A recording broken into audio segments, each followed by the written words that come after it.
आजकल मोबाइल से पेमेंट करना ये तो हम सबकी जिंदगी का एक जरूरी हिस्सा बन चुका है ना? तो चलिए आज जरा गहराई से देखते हैं कि भारत की इस डिजिटल क्रांति के सामने अब कौन सी बड़ी चुनौती आ खड़ी हुई है। सोचिए, चाय की टपरी से लेकर बड़े बड़े मॉल तक हर जगह बस एक ही आवाज गूंजती है, बीप।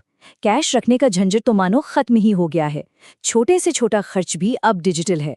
और यही वो बात है जो भारत की पेमेंट की कहानी को दुनिया में सबसे अलग बनाती है। और ये दुनिया ये कितनी बड़ी है, इसका अंदाजा लगाना है तो जरा इन आंकड़ों पर गौर कीजिए। एक अनुमान है कि 2025-26 तक यूपीआई से हर साल 240 अरब से भी ज्यादा ट्रांजैक्शन होंगे। सोचिए जरा, 240 अरब! ये नंबर सच में दिमाग घुमा देने वाला है। और इन ट्रांजैक्शंस की वैल्यू, कीमत क्या है इनकी? वो है 314 ट्रिलियन रुपए से भी ज्यादा। इससे पता चलता है कि कितना बड़ा पैसा, कितना बड़ा आर्थिक प्रवाह इस एक सिस्टम से होकर गुजर रहा है।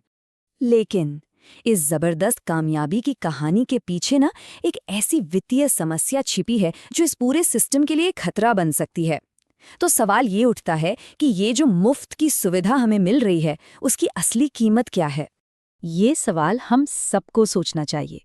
अगर इस्तेमाल करने वालों और दुकानदारों से कोई पैसा नहीं लिया जा रहा, तो फिर ये जो पूरी टेक्नोलॉजी चल रही है, इसका खर्चा आखिर कौन उठा रहा है? कहाँ से आ रहा है पैसा? इसका जवाब छिपा है एमडीआर में, यानी मर्चेंट डिस्काउंट रेट। अब ये क्या है?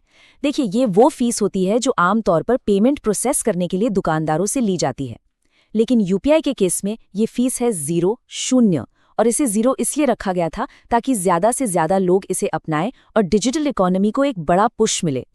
पर मजे की बात यह है कि यही 0 एमडीआर आज इस पूरी बहस की जड़ बन गया है। तो इसका असर क्या हो रहा है? असर ये हो रहा है कि बैंकों को यूपीआई का पूरा इंफ्रास्ट्रक्चर और टेक्नोलॉजी का खर्चा खुद उठाना पड़ रहा है। और जैसे जैसे इसका इस्तेमाल बढ़ रहा है, ये खर्च भी बढ़ता जा रहा है। लेकिन इससे होने वाली सीधी कमाई वो लगभग 0 है। तो चलिए अब बात करते हैं इस कहानी की सबसे अहम कड़ी की, यानी हम और आप, यूजर्स की। जरा देखते हैं कि यूजर्स क्या सोचते हैं। अगर इस सर्विस के लिए पैसे देने पड़ गए तो क्या होगा? देखिए, एक सर्वे के ये आंकड़े तो सच में चौंकाने वाले हैं। 75% यूजर्स का साफ कहना है कि अगर यूपीआई पर चार्ज लगा तो वो इसका इस्तेमाल करना ही बंद कर देंगे। सिर्फ 25% लोग हैं जो कहते हैं कि हाँ ठीक है, हम पैसे दे देंगे। तो मुद्दा ये है कि मुफ्त की आदत इतनी पक्की हो चुकी है, इतनी मजबूत हो चुकी है कि एक छोटा सा चार्ज भी लोगों को डिजिटल पेमेंट से दूर भगा सकता है। ये यूजर्स की उम्मीदों और सिस्टम की अपनी वित्तीय जरूरतों के बीच का एक बहुत बड़ा टकराव है। और अब ये जो समस्या है ना, ये सिर्फ सर्वे या किसी कागजी अनुमान तक नहीं रह गई है। इस वित्तीय दबाव का असर अब जमीन पर, असल दुनिया में दिखना शुरू हो गया है। इस 0 इनकम मॉडल की वजह से अब दुकानों पर जहां असल में पेमेंट होता है, वहां दरालें दिखने लगी हैं। और ये आवाज उन दुकानदारों की है जो इस दबाव को रोज झेल रहे हैं। उनके लिए बिना किसी मुनाफे के सिस्टम को चलाते रहना अब मुश्किल होता जा रहा है। और ये सिर्फ 1-2 दुकानदारों की बात नहीं है। सर्वे के आंकड़े देखिए, करीब 10 में से 6 लोगों ने ये माना है कि उन्होंने खुद दुकानदारों को यूपीआई पेमेंट लेने से मना करते हुए देखा है। ये साफ दिखाता है कि सिस्टम पर, ट्रांजैक्शन के लेवल पर बहुत ज्यादा दबाव है।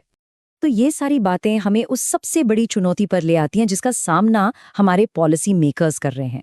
और उनके सामने एक बहुत ही मुश्किल चुनाव है। देखिए, दुविधा एकदम साफ है। रास्ते 2 हैं। पहला कि चार्ज लगा दिया जाए, लेकिन ऐसा करने से क्या होगा?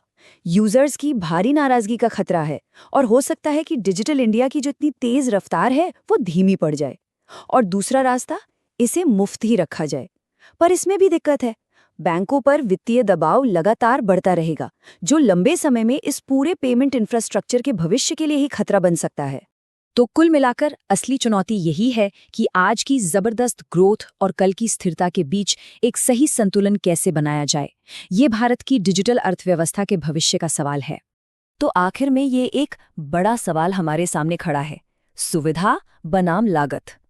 इस टकराव के बीच भारत में मुफ्त डिजिटल पेमेंट का भविष्य क्या है? ये वो सवाल है जिसका जवाब ही आने वाले समय में देश की डिजिटल दिशा तय करेगा।